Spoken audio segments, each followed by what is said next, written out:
Climate Policy Exchange in London, a think tank that's very well regarded here and indeed in Australia and often hosts Australian speakers, talking to you, David, about a book that I think is quite fascinating, The Road to Somewhere. I don't think I could sum it up any better than the remarkable Jonathan Haidt has. Jonathan Haidt, author of The Righteous Mind, the best and most complete explanation to date of why things seem to be coming apart in so many countries at the same time. That's quite a commendation, and I would certainly want to recommend that people read this if they're trying to find a useful tool for unpacking where our cultures are going.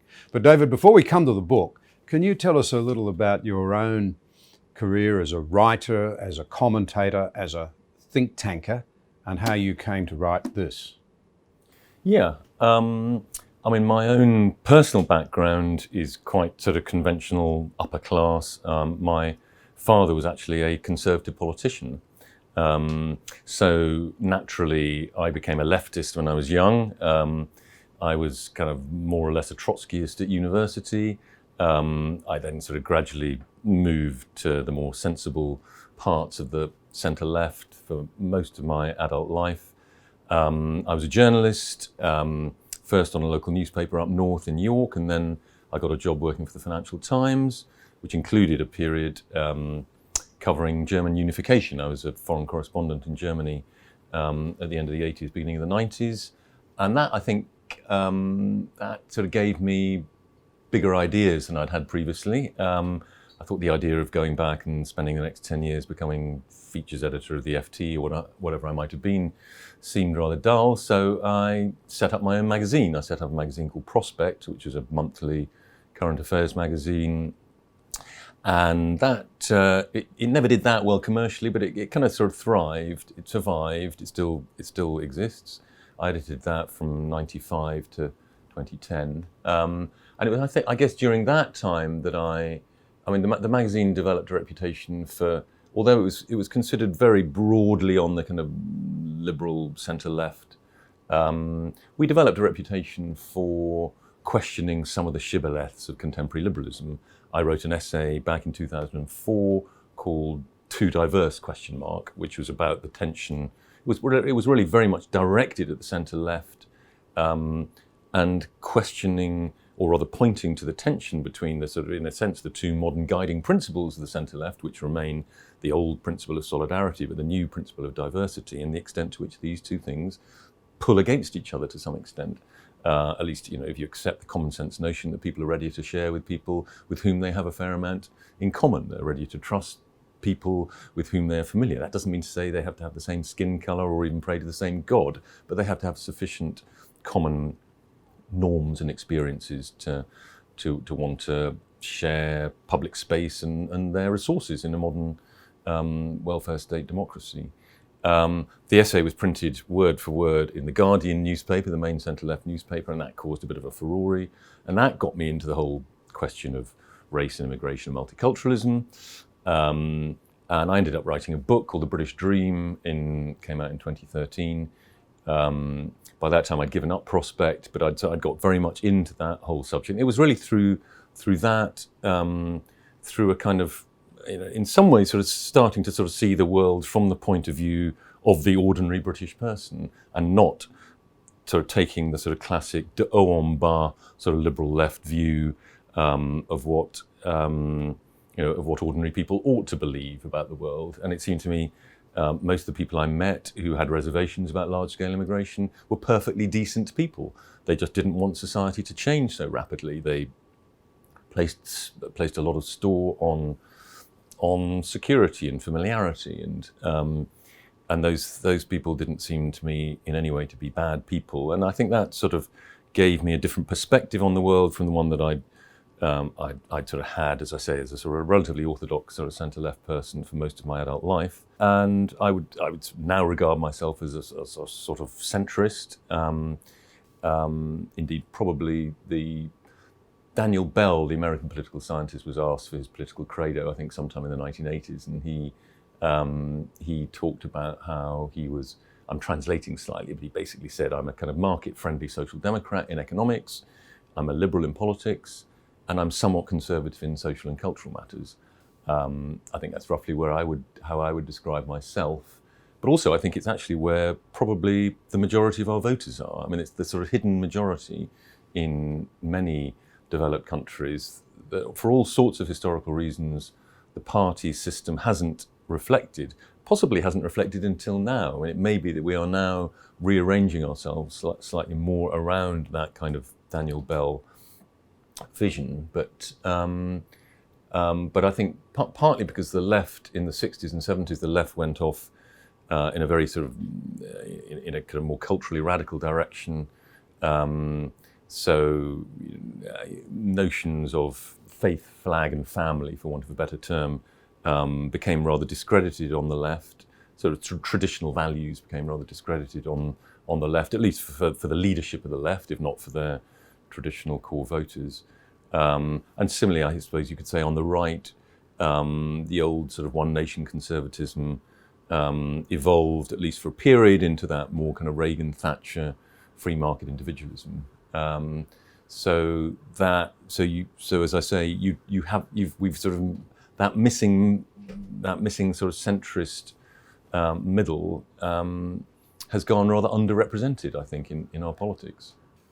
You raise there, just as an aside before we come to the book, the reunification of Germany, which of course in a way followed the bringing down of the Berlin Wall, the end of the Cold War.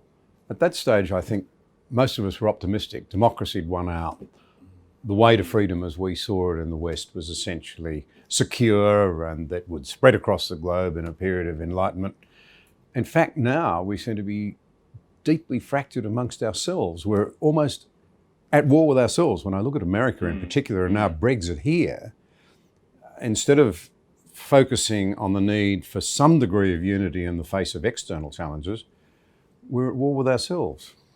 Yeah, and I think, if you look back to say the late 80s, early 90s, it was the beginning of this extraordinary run of sort of 25, 30 years of sort of opening of Western societies. And I think, Tony Blair and others talk about how left v right has become replaced by open v closed, which I think is a very, very self-serving way of looking at it. I've never met anybody who wants to live in a closed society. But I think a lot of people in our societies feel that the forms of openness that evolved after the end of the Cold War were not always in their interests. And they've used the opportunity of the democratic vote to push back against it. I think what we're seeing now with Brexit, with Trump, with European populism, is a kind of rebalancing. It's a sort of correction in some ways, because I think if you look at what happened after the end of the Cold War, you had, like I say, this extraordinary openness. Even the centre-left parties essentially said, we have to adapt to globalization rather than globalization adapting to us, which is surely how we should have been looking at it. So Robert Reich, in his famous book, Robert Reich, Bill Clinton's Labour Secretary, in his famous book, The Work of Nations, essentially said, we've got to roll with globalization, but don't worry, he said, reassuring the traditional blue-collar base of the Democratic Party, we will retrain you. You may lose your job in the steelworks, but we'll retrain you as a technician. And Labour here in Britain was saying, New Labour was saying similar kinds of things. Of course, it didn't happen. We didn't retrain anybody, essentially. The only country that did was Germany, because of their co-determination laws. Any large company making significant redundancies has to have a social plan, and those social plans often did require people to be retrained. It did in the Anglo-Saxon countries. It simply didn't happen. So you got this, as people now say, the supply chain moved to China and Vietnam and places. You had absolute devastation of many traditional industries, and happening very, very quickly. Again, in places like Germany, it happened more slowly, and people were able to adapt to it. But there was a kind of ruthlessness about it, which was still a factor, I think, in the Brexit vote. Some of those deindustrialized places that deindustrialized in the 70s and 80s and 90s were, still living with that feeling that they had been ignored and left behind. Now, they weren't the only people that voted for Brexit or Trump in America. by any means, but it was one of the sort of core constituencies, I think, of the reaction against openness. But so you had China joining the WTO in 2001. You had the massive expansion of higher education in all of these societies, and the increasing belief that it was one form of human aptitude, cognitive ability, that was really the defining marker of status. You had the diminishing respect attached to manual and technical occupations, to caring occupations, and so on, that we're now beginning to regret, and I think going to have to redress in some way. So you've got significant sections of our societies feeling that that the people who were running society were increasingly living by different values to them, really, different standards, different priorities, different intuitions, and particularly on social and cultural matters. Actually, I mean, although there were economic divisions created by the opening up of our societies, both in terms of trade and, of course, in terms of significant, indeed historically unprecedented levels of immigration, and these were very disturbing to lots of people. And the kinds of people, usually liberal-minded graduates who were increasingly running our societies, had no sympathy at all with those reservations that people were beginning to develop about the speed of change, about the degree of openness, and so on. Added to which you then, of course, had a lot of events, dear boy events, that, so we had 9/11 and the Iraq War reaction to it, and the mess that was made of that. We had the financial crash in 2008. We had the Euro crisis, 2011-12. We had the refugee crisis in 2015. We also, of course, had in Europe, we had a huge surge towards more rapid integration, again with a sort of post-national ethos, driven by a kind of post-national ethos. We had back in 1992 with the Maastricht Treaty, we had the beginnings of the euro, then the decision to go for a political, not an economic euro, a political euro that was clearly going to cause problems down the road, as it did after the financial crisis. We had just the weakening of national social contracts, substantial weakening of national social contracts in the way in which, say, in 2004, we had the incorporation of the former communist countries into the EU, and countries like Britain that didn't use you were allowed to have a 7-year period before you completely opened your labour market. For various political reasons, we didn't use that 7 years, so we had a huge insurge, about 1.5 million people came from Central and Eastern Europe over a 3 or 4 year period. The prediction had been that 15,000 a year would come. Again, that belief that somehow the people up there didn't really know what they were doing. So you had all of those sort of forces for sort of weakening a lot of traditional institutions. We were becoming increasingly secular, increasingly individualistic, increasingly hostile to tradition, to authority. A lot of people with small c conservative worldviews, I think, were feeling increasingly sort of threatened by the direction of society. Well, that's a useful segue into the tools that you give us in The Road to Somewhere, The Populist Revolt and the Future of Politics. Your account of British society in this is less in terms of the old ideas of economic class and privilege and disadvantage and what have you, and much more in terms of clashing values. And you've come up with this extraordinarily, I think, useful concept of somewheres, perhaps 50% or a little more of the population, anywheres rather, perhaps 25%, in-betweeners, and then at one extreme, the authoritarians, and at the other, the true global villagers for whom nowhere is home. Can you unpack that a bit for us? Because it is really, I think, incredibly valuable to get our minds around what you mean by these terms. Yeah.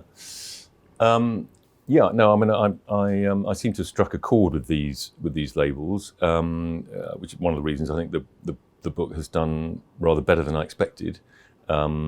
it just crept into the bestseller list, number 10 for 1 week, but that was enough to plaster bestseller all over the paperback. But yeah, by the way, I ought to say at the beginning, I invented these labels. I haven't invented the worldview value groups that lie behind them. So let me just explain. I mean, what I'm essentially talking about, as you say, is that there's been a shift, partly the result of this great opening up that we were just talking about. There has been politics has sort of shifted somewhat on its axis. Socioeconomic issues, the old arguments about state versus market, scale of public spending, degree of redistribution, levels of taxation, and so on. These disputes have obviously not gone away. I mean, they still remain some of the bread and butter of our politics, but they've been joined by, and even overshadowed, you might say, in some respects, by what one might call the sort of socio-cultural issues, more value issues to do with security and identity and borders and boundaries and, who are we, and issues of belonging and meaning, actually. In that context of socio-cultural politics, value divisions become so much more important, and therefore value groups and who sees the world through which prism becomes more of the sort of central defining stuff of politics. And so, just to unpack my definitions a bit more, so the people that see the world from anywhere, 20-25% of the population, as you say, tend to be, possibly even a bit more than that now, possibly up to a third in some of the most developed countries of the world. They tend to be highly educated, at least at degree level. They tend to be quite mobile. That's particularly true in this country, the UK. Somewhat less true in America, somewhat less true in continental Europe. I think Australia too, people often go to university in their hometown. Here, that doesn't really happen.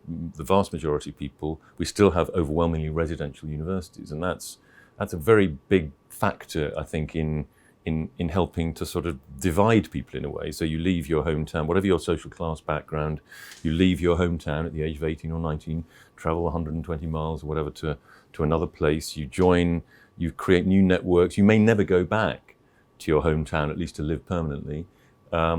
You join other networks of people. You probably then, if you're relatively successful, you probably then come to London for a few years. You may work abroad for a bit.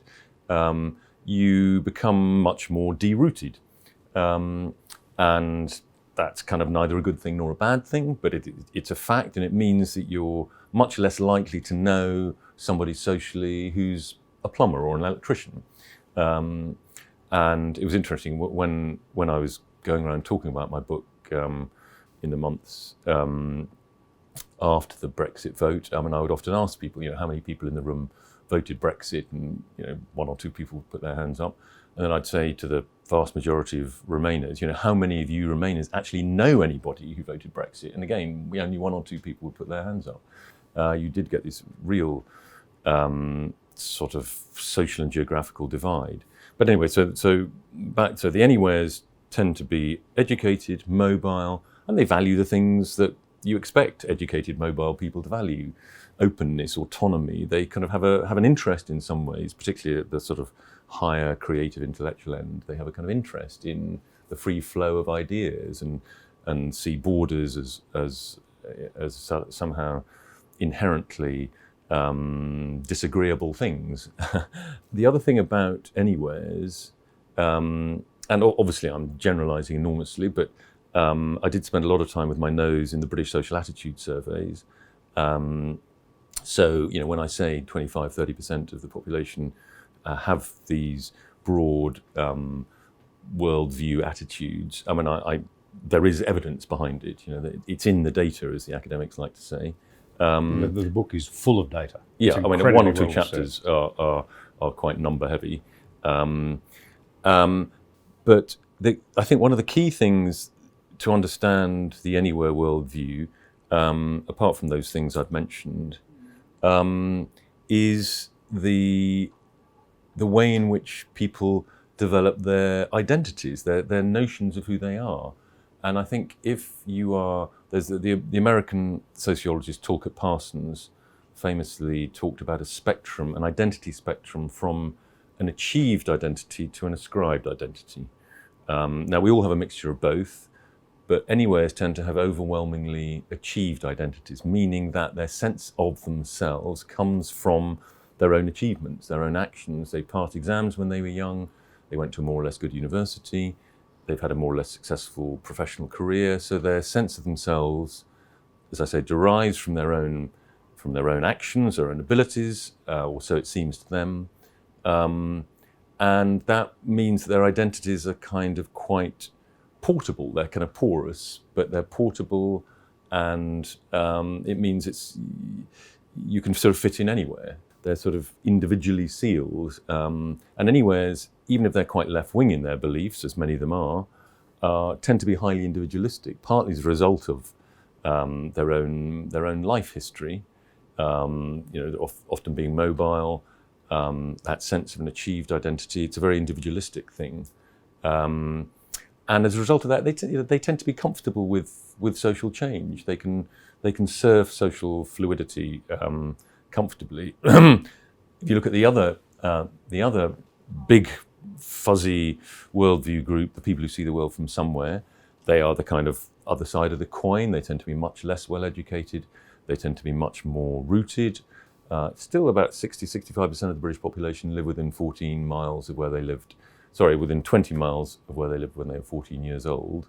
So somewheres are not that unusual in being pretty rooted, and they value the things that you would expect more rooted people to value: familiarity, security, and so on. They also tend to have, again, the other side of the coin to the anywheres. They also tend to have their identities tend to be at the more ascribed end of the spectrum, which means that their sense of themselves comes much more from place and group, the place they come from. You know, they're a working class Geordie, or they're a Scottish farmer, or they belong to a certain group, either occupational group or just place, and that means that their ascribed identities, their sense of themselves, is more open to being discomforted by rapid social change. You know, if the place they live in changes because of gentrification or immigration or whatever, that can discomfort them, because it's impacting on a part of themselves, whereas anywheres will sort of float above it and not feel so affected. So I think the key differences in terms of the way these things have played out politically between the anywhere group, 25-30% of the population, and completely dominant culturally and politically, one should stress, and the much less politically influential somewheres, bigger proportion of the population, about half of the population, but a much weaker political voice. The two things that really distinguish them, I think, are attitudes to social change.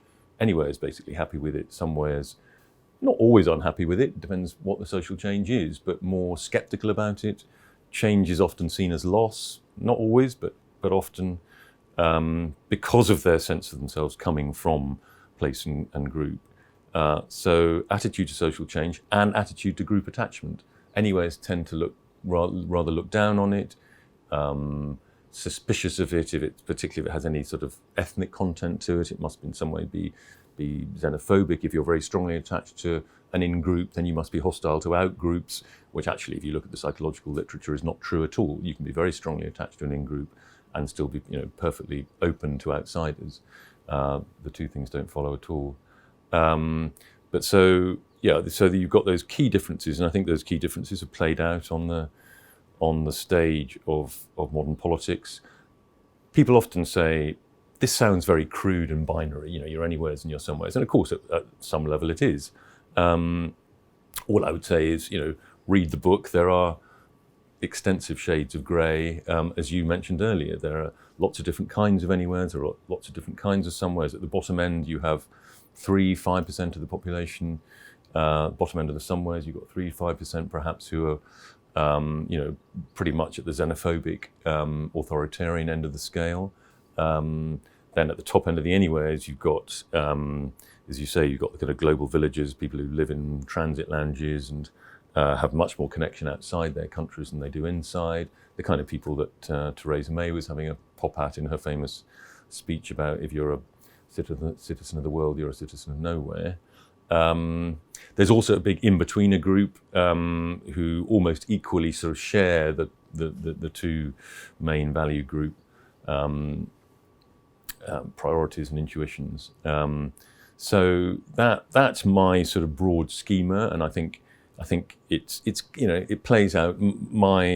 Most of my stats and most of my observations come from the UK, but I think it does work. I think it works substantially for Australia, obviously a country that we have a lot in common with, America too, and parts of continental Europe. But it's different in these things play out differently in different places. So out of all of that, David, it seems important to emphasise that these groupings transcend the old divisions of left and right. Somewheres will vote across the political party spectrum, anywheres will vote across them. This is a new way of looking at it. It's a clash of values and worldviews of a sort that's quite different. At its most basic, it's kind of liberals versus small c conservatives, although I think it's also somewhat more than that. But yes, and our party system, which is still based sort of on the old left-right assumptions, sort of working class, middle class assumptions, have really kind of lost their purchase. Well, what we've seen in much of continental Europe, traditional centre-left parties have more or less disappeared in most places. And you've seen the rise of national populist parties that have taken a lot of the old working class vote.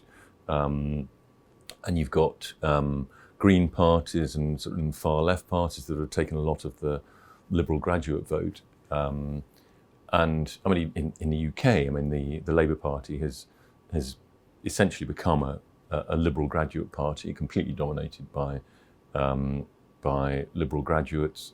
The working class voice is very weak indeed. I mean, there's still institutionalized trade union voice. Yeah, and we are beginning to see, I think, I mean, parties of the centre-right in some ways find it easier, I think, to adapt to these. I mean, it's easier for parties of the centre-right, I think, to move somewhat to the left on economics. I mean, if you're looking to capture what I described earlier as the kind of hidden majorities, that, somewhat to the left on economics, liberal on politics, somewhat conservative on social and cultural matters, it's easier for parties of the centre-right, I think, to capture that hidden majority, or it ought to be, because it's easier for them to be flexible on economics than it is for the parties of the left to be flexible on culture. I mean, the young radicals in most left parties, I mean, would rather kill themselves than have a highly restrictive immigration policy, or a pro-family, more conservative family politics. So there ought to be a kind of inbuilt bias to the centre-right. I mean, it doesn't always seem like that, and it doesn't. And it is also true, I guess, that the sort of small c conservative centre-right people in our societies are having to contend with a dominant culture which is very much shallow liberalism, through public broadcasting institutions, through the cultural domination of universities.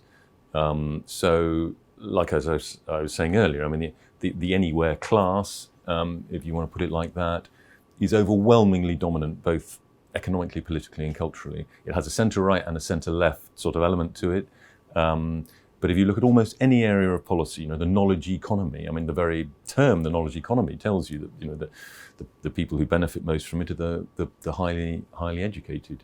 You've seen a hollowing out of a lot of those kind of middle income, middle status jobs. You've seen a huge loss of status to non-graduate employment. 40% or so of jobs are now graduate only in a country like the UK. It's probably not that different in Australia. And you look across the whole sort of policy spectrum. Education, we've seen a massive expansion of higher education. Universities are anywhere institutions par excellence. I mean, they almost exist to pump out anywheres.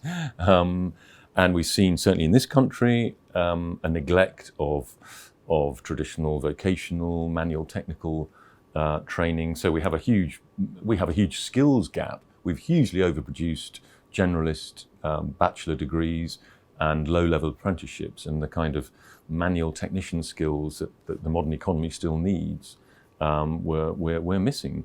We've developed a kind of technocratic politics that, again, anywheres are perfectly comfortable with. They get the idea of sharing sovereignty. You know, that we need not just international cooperation. Everyone can see the point of international cooperation, but anywheres want to go further than that and kind of dissolve national decision making into committees of the WTO or committees of the European Union, and they don't feel. Partly, I think, if you have a degree of sovereignty in your own life, you kind of worry less about your own nation's sovereignty. I think if you have less sovereignty, as many somewheres do, pretty dull 9-to-5 kind of jobs. Not all by any means, but many do. They feel they don't have a huge amount of sovereignty in their lives, and so they look to their political leaders and to their nations to achieve decisions that represent their interests on their behalf. And when they see more and more things disappearing from Parliament, including absolutely basic existential things like who is allowed to come into the country and who isn't, they become anxious about that and want to push back against it. And that is exactly what they have done, which is why we're leaving the European Union, and we will presumably end free movement, at least in its current form. So I think you've got the pushback against technocratic politics. You've got a huge domination of anywhere interests, both in economic policy and education policy. You could even say in kind of family and gender policy. I mean, anywhere people tend to be very public realm people. They men or women, they tend not to value domesticity very highly. But actually, most people do. I mean, for most people, their family and friends are usually the most important things in their lives. And you've got this sort of evolving notion that men and women are not only equal, but in some ways the same. People of the hidden majority, get that isn't true, to put it bluntly, and they have demands that are not particularly radical. They want national borders that are well maintained. They're not against immigration per se. They want modest levels of immigration, decently controlled national borders. They want national citizen rights before universal rights. They want decent options for kids that are not going to university. Like I say, when it comes to things like family policy, I mean, at the moment, our family policy in many Western countries is essentially about making it as easy as possible for both parents to spend as little time in the family as possible. And most people don't agree with that, actually. Most people would like for it to be possible for one parent, usually but not always the mother, to actually spend time at home when children are very young, and for the tax system to make it possible to do that. I must say I was deeply struck by the research in your book that evidences what you've just said. Because to go out and say that publicly now will get you condemned. But the data tells you that people really do want to create a stable home environment where there's a lot of access to the kids to their parents. Yeah. And that mothers particularly feel much more strongly about that than I would have believed from the public commentary. Yeah. Yeah, I mean, we don't want to go back to the 1950s. That's absolutely clear. The whole gender balance has changed, has changed radically. But equally, people don't want to abolish the gender division of labour completely. They want to adapt it. And when children are young, most women want a male breadwinner. They want the security of that. They want to then be able to return to work, perhaps part-time initially. But many women, not all women, but many women, place family responsibilities above the public realm of work and career and so on. Other women don't, and people should be allowed that choice, that pluralism. And so often, anywhere supposed liberalism is actually tends to be the kind of enforcement of a particular anywhere worldview, and is rather unpluralistic. It's saying one set of choices are legitimate and another set of choices are not. And I think that sort of anywhere, there's been a kind of lack of emotional intelligence. I think many anywhere people, particularly political class anywheres, have been essentially, until the pushback, until I suppose symbolised by the year 2016 with Brexit and Trump, until 2016, I think a lot of anywheres were not sufficiently aware of their own domination. And I think one of the things to have come out of the last 2 or 3 years, populist, if you like, politics, is that it's very difficult now for anywheres not to be. And you've seen a sort of division amongst anywhere politicians, and some of them, perhaps represented by Theresa May, sort of feeling admonished almost, and sort of saying, it's true, we weren't listening to people. People have been telling us for years and years they don't like that feeling of the erosion of national sovereignty and national democratic accountability. They don't like the unprecedented levels of immigration, etc., etc. But we haven't been listening to them because we thought we knew better. We could sort of see further than them. We understood the world better than them, and we were just quietly getting on with doing what we thought was right. It's as if the democratic reins have sort of pulled them back, and they're expressing some atonement. On the other hand, you get the more extreme anywheres who say, "Damn that! We're the decent people; they're the barbarians. We've got to protect ourselves from this kind of irrational, myopic sort of somewhere attitude." And you see, it's interesting to see. Some people have kind of moved into different camps on that. But I think it is certainly true that the idea that being more educated in itself makes your judgments better or makes you wiser is obviously not the case. You sort of see it every day in the newspapers or on the television, or you hear it on the radio. That the sort of the confirmation bias, the groupthink, applies just as much, perhaps in some ways more to anywheres than it does to somewheres. Somewheres are often, because they're not highly educated, they're often more humble about the world. Not always, some are very prejudiced. Whereas anywheres have an ability, because they can manipulate words and numbers, often somewhat better than somewheres. They believe they exist on a sort of higher rational plane, and it's quite obvious that they don't. They're like I say, they're just as subject to groupthink, and indeed in some ways more hostile. They have more politically polarized views. There's been quite a few surveys about, would you object if your son or daughter married a Brexit voter or equivalent? And liberals are much more hostile than conservatives to intergroup mixing, if you like. It does seem that one of the issues, if you could just expand on it for a moment, is that somewheres have felt that anywheres have had their hands on the policy levers forever. They've had victory after victory after victory, and they've not felt, it's not just that they haven't felt heard, they haven't felt respected. Yeah, I think that's true. Like I say, you look at it pretty well anywhere, any area of policy, and you see anywhere priorities and anywhere intuitions generally dominating. Now, it's true, there are lots of areas of policy where, in a way, the anywhere somewhere divide doesn't apply, and this is, perhaps we'll talk about this a bit later, when we're talking about how we bridge the gap between the two, focusing on those areas, whether it's, well-run health services or, getting social care right, or so, there are these things that either exist sort of separate from or sort of transcend anywhere somewhere differences. But it is also true that so many of the fundamental issues of politics have been about opening up society, as I say, to trade, immigration, and so on, and a lot of people feeling uncomfortable about that. I think the immigration story is it illustrates the point quite well about people not being heard. So, in this country we had the first post-colonial immigration waves after the war, late 40s through to, late 80s probably, in the 50s, 60s, 70s, 80s. And initially it was quite a big psychological shock for people. Some people reacted very badly. There was racism, there was hostility. Not everywhere, but we had Enoch Powell, we had Powellism.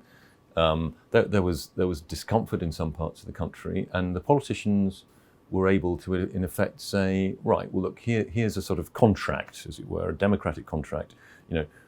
We will behave decently to the people that have arrived here from the Caribbean, from Africa, from the Indian subcontinent.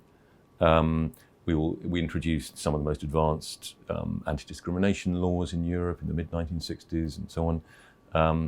But in return, we will make sure that the numbers don't rise too fast. And indeed, we will actually bring the numbers down. By the end of the 80s, beginning of the 90s, net immigration was close to zero. Indeed, I think it was minus in some years. And then after New Labour came to power in 97, the door was kind of half opened. The numbers increased again in 2004 with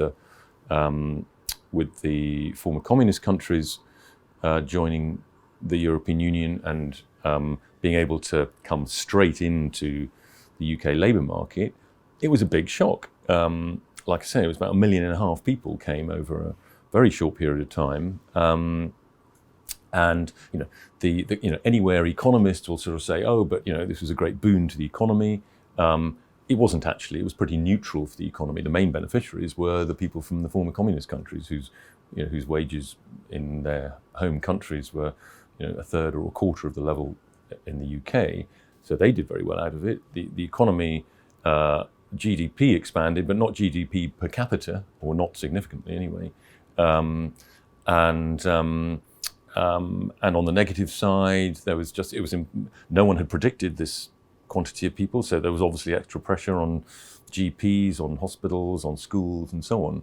And you can't build this kind of public infrastructure quickly enough to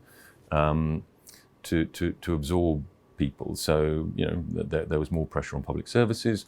It's true, the famous lump of labour fallacy. I mean, there wasn't very much. You get more people in, they're not necessarily displacing jobs, or they may displace them in one place, but then they'll be creating them in another place. So it's true that there was employment for most people in the UK continued to rise as well, except for a brief period after the financial crisis. But nonetheless, there certainly is downward pressure on wages as a result of those things. And you have a great reserve army of labour. In Karl Marx's day, it was Ireland. He talked about the reserve army of labour in Ireland. Now it's in Central and Eastern Europe. And how a party with Labour, the Labour Party, it was called the Labour Party because it was invented partly to reduce competition in the labour market. And here it was enthusiastically increasing competition in the labour market. But the main point I'm trying to make here is that people suddenly realised, particularly somewhere people who were at the kind of front end of this experience, realised that their national parliament, unlike back in the sort of 70s and 80s in response to post-colonial immigration, their national parliament could do nothing about this fundamental change to their lives, or to some people's lives in some parts of the country. And that was a revelation to people. Obviously, most people don't follow the sort of small print of European legislation. They had no idea that the country had essentially kind of abandoned control over who was allowed to come here, at least for people who are members of EU states. I think that brought home a realization that the people that run the country in their own interests in some ways. Obviously, the anywheres think that they're running the country in the general interest, in the national interest, in the common interest, and some of the time they are, but much of the time, as in that case, they are not. They were thinking in terms of GDP growth. They were thinking in terms of I wouldn't quite put it as crudely as the cheaper au pair or the cheaper garden shed built by somebody from Estonia. But perhaps that was a factor too. Certainly, the more affluent people have an interest in reducing the price of plumbers in a way that plumbers don't. Yes, I think there has been an inability to genuinely look at the world from the perspective of people who are very different to you. And we talk the whole time about diversity and And you'd have thought, and after all, about half of school leavers now go to university. We've had a massive expansion of universities. You would expect, wouldn't you, that with a much larger proportion of the workforce who are graduates, a much larger proportion of the society who are graduates, that we would be a more intelligent and more tolerant and more liberal-minded society. But actually, over the last generation or so, we seem to have become less tolerant and less generous in some ways in our outlook, much quicker to judge. Obviously, social media has reinforced, this sort of living in a bubble, confirmation bias. But I can't help but think also that the expansion of higher education, far from making us a more liberal and tolerant society, seems to have made us a much harder society to govern. I mean, there may be some sort of rule that when more than half your population go to university, a society becomes much harder to govern. That seems to be what's happening anyway. And you see that so clearly with Brexit as well. The inability of the country to come together. It really is a case, I think, of be careful what you wish for. I mean, we have spent so much time in the last decade or two pushing back the boundaries of individual freedom, celebrating the fact that celebrating fragmentation in a way, celebrating the fact that we celebrate different gods and goals and values, and obviously that there is a lot to be said for that. That is a liberal society is one that a pluralistic society is one that has space for that. But if you don't also maintain a degree of kind of common citizenship, just common norms, common ways of seeing the world, common experiences, you'll find yourself in a position like the British Parliament got into in a way. Everyone was pursuing their own little sort of individual goal, whether it's the DUP or the ERG or the SNP or that inability. It's as if we had just lost that capacity to come together, to find a compromise over the common good, over the national good, in which nobody got their own way precisely, but we could sacrifice our own particular values, our own particular goals for a bigger goal, and we seem to have lost the capacity to do that.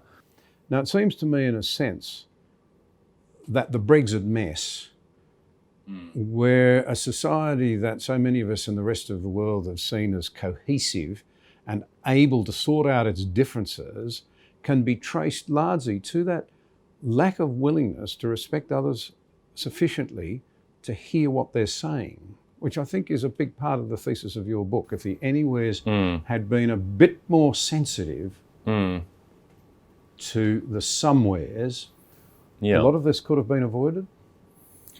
I think it could have been, and I think it's partly to do with the really rapid expansion. All of this has happened partly because of the fact that, go back even 30 or 40 years, the anywhere proportion of the population was 5-10% at the most. Yeah. We've had this massive expansion, and there's a sort of a much greater self-confidence, overconfidence, if you like, amongst the kind of the anywhere dominant class, because anywheres are better educated. They do have, they probably have a greater facility with words. They have more statistics at their fingertips, but they are using those statistics to reinforce their own essentially emotional presuppositions. It's just the same as somewheres. Somewheres often don't have the statistics to hand, I think you're right, and I do think related to this is the fact that so many. What we're talking about here is really human psychology. We're talking so much about, or we should be. Anywheres prefer to talk about GDP, particularly when it comes to something like Brexit. But we should be talking about status, about esteem, about respect. Taking the long view, I think, it may be that industrial society, at least in its later stages, when you combine it with democracy and welfare states, may actually be better at distributing status than post-industrial societies. The kind of societies we live in now, where stratification is fundamentally by education, and in which there is a kind of single channel to professional employment and esteem and success. I mean, in the past there were, even though we were class stratified, but there were kind of multiple routes up and out. There was a lot of promotion from below in factories, in the army, in wherever. And now there's a single channel, and if you haven't got a degree, you're going to quite quickly reach the glass ceiling. You're going to have to, if you want to progress further. So I think that for a lot of people who don't get into the A-level stream, whatever the equivalent in Australia is, the age of 14 or 15, you are on the route to this kind of slower lane of life, unless you have good fortune. And I think if you combine that with the fact that so many of the institutions in our society that used to grant people respect, status, esteem, simply for being who they were, whether it was the church, the nation itself, the family, these are all institutions that have been weakened, almost to disappearing in the case of the church in recent decades. Israeli historian Yuval Harari has this lovely way of putting it. He says that in the modern world has swapped meaning for power, by which he means, sort of enlightenment, science, instrumental reason, control of nature, the enormous wealth that has been produced by modern globalization, which has made everybody in the world, pretty well everybody in the world, wealthier, but has also, in the process, stripped many people of a sense of belonging and a sense of meaning. And these are areas where modern liberalism is very weak. Our longest-serving Prime Minister, Robert Menzies, who was by any standards a highly intelligent and deeply educated man, probably had not really a personal faith, but he made an incredibly interesting observation in the late 1940s to the effect that democracy is not so much a machine as a spirit, in which we recognise the Christian conception that life here may produce different outcomes. We can't all be the same, and so on and so forth. But we have to recognise that a higher authority has said that every soul is of equal worth. So there was an obligation to respect somebody that you might not necessarily agree with or even like. On what basis, having effectively in the West, I have to say, in a way that's different to what's happening in the rest of the world. This is not an age of secularisation. It's only an age of secularisation in the West. Yeah. The rest of the world's involved in deep... And excluding America as well. Well, yes. But on what basis now, if we say, for example, in relation to Brexit, we can't resolve this. These sorts of big, deep divisions can't be resolved unless we're genuinely going to respect one another and we're going to behave with genuine civility. How do we find some ground upon which we can genuinely respect people with whom we deeply disagree? I think it should just be sort of part of the accepted sort of narrative of democracy, that we are, each individual... democracy is an extraordinary sort of egalitarian thing. The fact that every... I don't want to be rude, but can I just say, I agree with you entirely, except that I'm not sure it's going to happen. We've just seen in Australia many of, you might call them the anywheres, have seen an election result that they neither saw coming nor liked. And you can see that large numbers of them effectively almost, you can really pick it up. There's a strong whiff of, they don't know what they're doing. We shouldn't trust them with democracy. The American version of it, people marching under banners saying, "Not my president," about Trump. That is effectively saying that all the people who voted for him should be disenfranchised. You can't trust them to do the right thing. So I agree with you, but how do we break this emerging view, often on the part of people who have had a higher education and are more sophisticated, that somehow other citizens' views aren't worthy? If they get it wrong, perhaps they shouldn't even be able to exercise their democratic rights. Yeah, I think there is that sort of pre-democratic arrogance of the highly educated anywheres. But I think what it illustrates, I mean, to agree with you, to just reinforce rather than answer the point, I think it turns out perhaps that the value divides that we've been talking about are harder to resolve than socioeconomic divides. Socioeconomic divides, you can usually split the difference. Yeah. You can Compromise, negotiate. you can have increased public expenditure, but not by that much. So the people on the left who want higher spending are sort of half satisfied, but the Conservatives who worry about inflation or whatever, it's much harder to do that. Well, is it much harder to do that? I think it's much harder to do that on value divides on some issues. It's hard to have an immigration policy or perhaps even an environmental policy that satisfies both liberals and small c conservatives. But in some other areas, I think we've unnecessarily polarised politics. I mean, when I think back to the Conservatives here winning the election in 2010 in coalition then with the Liberal Democrats, there was very much, I think, there was a kind of a weakening of a kind of independent conservative spirit. I mean, I speak as someone who's by no means a conservative, but they broadly sort of took the existing sort of social and cultural policies of New Labour. There was a great continuity, and you could see that on things like gay marriage. The coalition government introduced gay marriage and was very proud of it, and rightly so in many ways. But having sort of given something to the Liberals, why didn't they give something to the small c Conservatives as well? They could very easily, the same government could very easily have introduced much greater support for traditional families. Say, they could have pleased the traditional family lobby as well as the Liberal lobby, and you can sort of point in two different directions at the same time on some issues, not on all issues. And I think we need to grow a new generation of politicians who are aware of the anywhere somewhere divide, and who can straddle it. People who can straddle liberal and conservative worldviews in some ways, because these are the new fundamental cleavages in our society, and we need people who can sit in both pairs of shoes, as it were, and find and not just respect both worldviews, but find ways of speaking to both worldviews at the same time. And I don't think we've really developed politicians like that yet. I mean, it's hard to think of a single politician who can do that in Britain or Australia or America. Indeed, all of the politicians that spring to mind tend to be very much associated with one side of the argument or the other.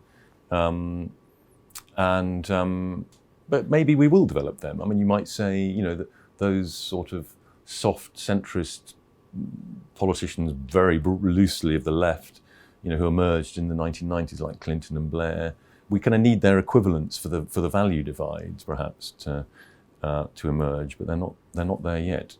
David, thank you. You've been very generous with your time. The book's, I think, incredibly valuable in two ways. Not only does it give us a new set of tools for understanding what's happening, which is where we started, but you do point positively to ways forward.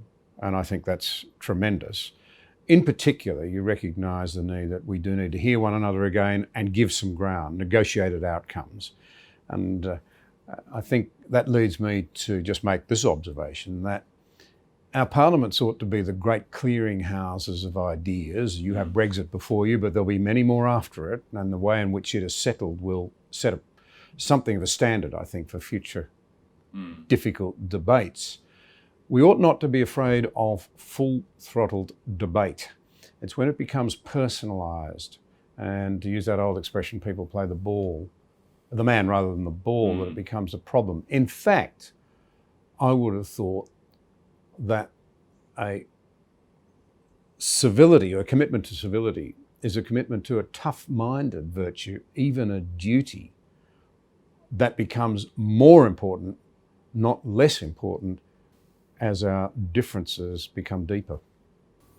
I like that idea of sort of tough-minded civility, and I think you're right that precisely because we have place so much stress on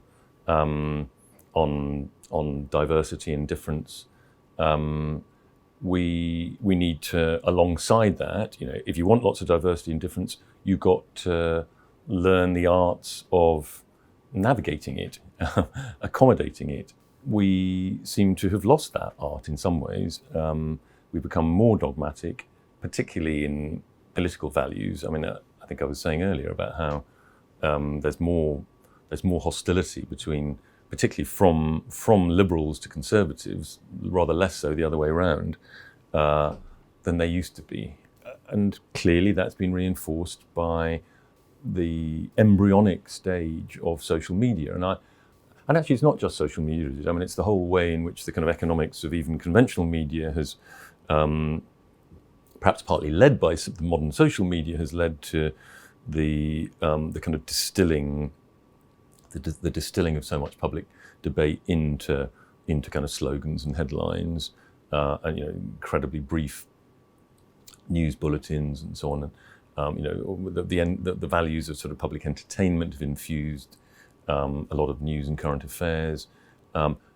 Having said that, I mean, as your own podcast shows, there's also a great untapped appetite out there for much more, long form writing and thinking and talking. Jordan Peterson has shown that with his various contributions, and I think that gives us some grounds for hope in a way. So long as people know that there are places they can go if they want to understand something. I mean, and we saw this with the Brexit vote, and lots of people now talking about deliberative democracy. Can't we have?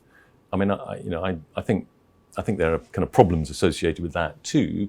That actually, democracy is in a certain way kind of unavoidably emotional at some level. But I also think we need to remember that democracy is also, it's not quite as young as social media, but it is also pretty young. I mean, we only had a full franchise in this country in 1928 for men and women.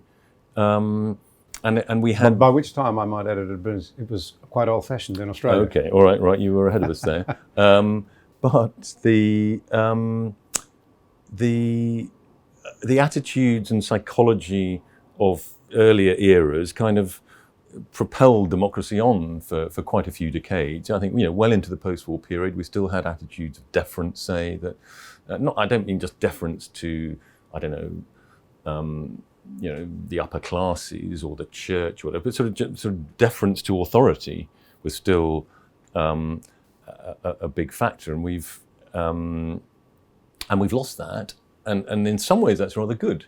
People don't take it on trust any longer just because someone who I don't know looks like a doctor is saying it, and they have access to the internet, and people can sort of think for themselves now and come to their own, and that brings with it ugly things too. That brings with it all of the shouting and the screaming, and we've given megaphones to the right-wing extreme and the left-wing extreme, and we've sort of encouraged people to emotionalize and simplify. But I think we'll find our way through that, and I think we'll learn to sort of filter out the bad stuff and encourage more of the good stuff. Well, David, thank you very much. I commend the book to anyone who's listened to this that hasn't read it, and we look forward to the next one. Well, thank you.